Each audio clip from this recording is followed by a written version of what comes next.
तो hello guys देखो आज नुआ स्टाइल रे चिकन केमती बना होची न्यू स्टाइल रे आपको देखो केमती बना होची। तेल पड़िला प्याज लंका पड़ी जाइए प्याज को लंका भजा हब आज देखो केमती तुमको नुआ स्टाइल करा हब। प्याज टिके टिके हे आसलानी पुड़ी आसलानी या पर एबे चिकन टा पड़िबो।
तो देखु एबे तेल पड़गला तेल पड़ सारा पर प्याज पड़ा प्याज हो सारा पर ताकू एना चिकेन टा पकईकि भाया नाड़ी देले जो चिकेन रो जो स्मेल टा आसे से स्मेल टा कटिज तापर मसला पकईदे जो अदा रसुण पकईदे पकई सारा पर गुंड मसला पकड़ा या भल भाव या नाड़ी दिहब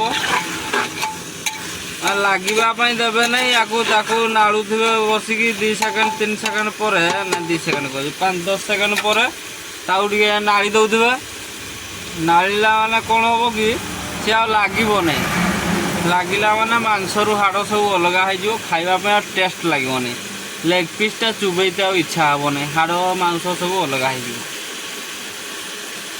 मरीगला पानी मला चिकेन भी हार्ड हो गला।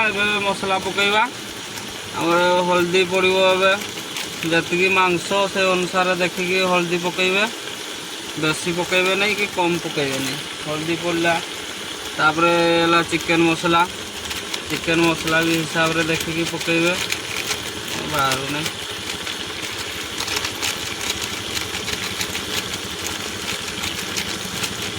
चिकेन मसलाटा पड़ू नहीं अधा थिला अदाटा पूरा पकई दिहला हल्का टिके पानी पकईदे ना तलटा लगिज टिके खाली पानी पकई देथिबे चिकेन तापर जीरा पाउडर पड़ो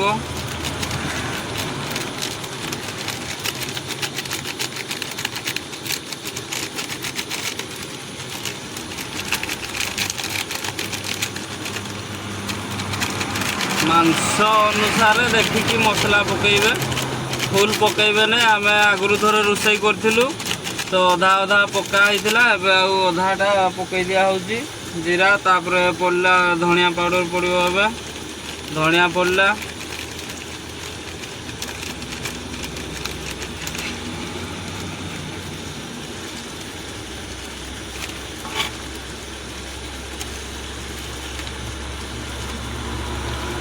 तापर गरम मसला पड़ो ए गरम मसला पड़ला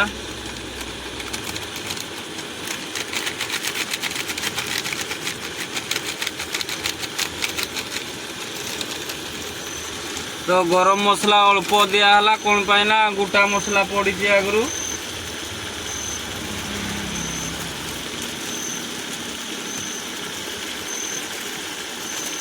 तापरे हल्का टिके मटन मसला पकईदेवा कहीं चिकेन खाऊ भाया जमी न लगे मीट मसला टे पकईदेवा हल्का पकईदेवा बासनाटा मीट मीट आसवा दरकार भल लगे। ପକାଇ ଦେଇ ସାରିଲା ପରେ ତାକୁ ବର୍ତ୍ତମାନ କଟର କି ତାକୁ ନାଳି ଦେବା। ନାଳି ଦେଲେ ଏଇ ଦେଖନ୍ତୁ ପାଣି ଶୁଖିଗଲା, ହାଲକା ଟିକେ ପାଣି ପକାଇଦେବା।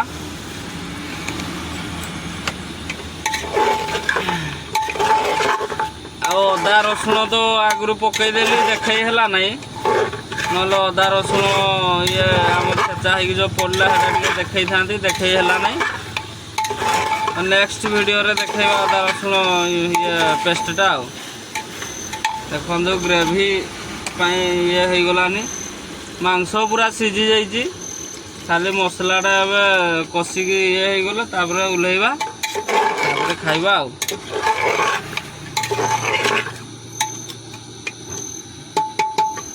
ଏବେ ତାକୁ ଟିକେ ହାଲକା ଘୋଡ଼େଇ ଦେବା, କରିଦେବା। ମାଂସର କେମିତି କ'ଣ ଆସିଲାନି এই ଦେଖନ୍ତୁ ମାଂସ ଏ ଯେଉଁ ମସଲାଟା ଦିଆ ହେଇଥିଲା ଲାଗି ଆସିଲାନି, ତାକୁ 2-3 ଥର ମଝିରେ ନାଡ଼ା ହେଲା। ଏବେ ଗ୍ରେଭି ପୁରା ହେଇ ଆସିଲାନି, ଦେଖନ୍ତୁ ହାଲକା ହାଲକା ଲାଗି ଆସୁଛି, ହାଲକା ହାଲକା ଟିକେ ଲାଗି ଯାଉଛି। ଆଉ ମାଂସଟା ଦେଖନ୍ତୁ କେମିତି ହେଇଛି, ପୁରା ଡେଞ୍ଜର ଷ୍ଟାଇଲ ହେଇଗଲାନି ମାଂସ। ଏବେ ହାଲକା ଜଷ୍ଟ ଟିକେ ପାଣି ପକାଇଦେବା, ଗ୍ରେଭି ଅନୁସାରେ ପାଣି ରଖିବା। ହାଲକା ପାଣି ପଡ଼ିଗଲା, ଦେଖନ୍ତୁ କେମିତି ଦିଶୁଛି ମାଂସ। ମାଂସ ପୁରା ରେଡ଼ି, ଏବେ ଖାଇବା ବର୍ତ୍ତମାନ।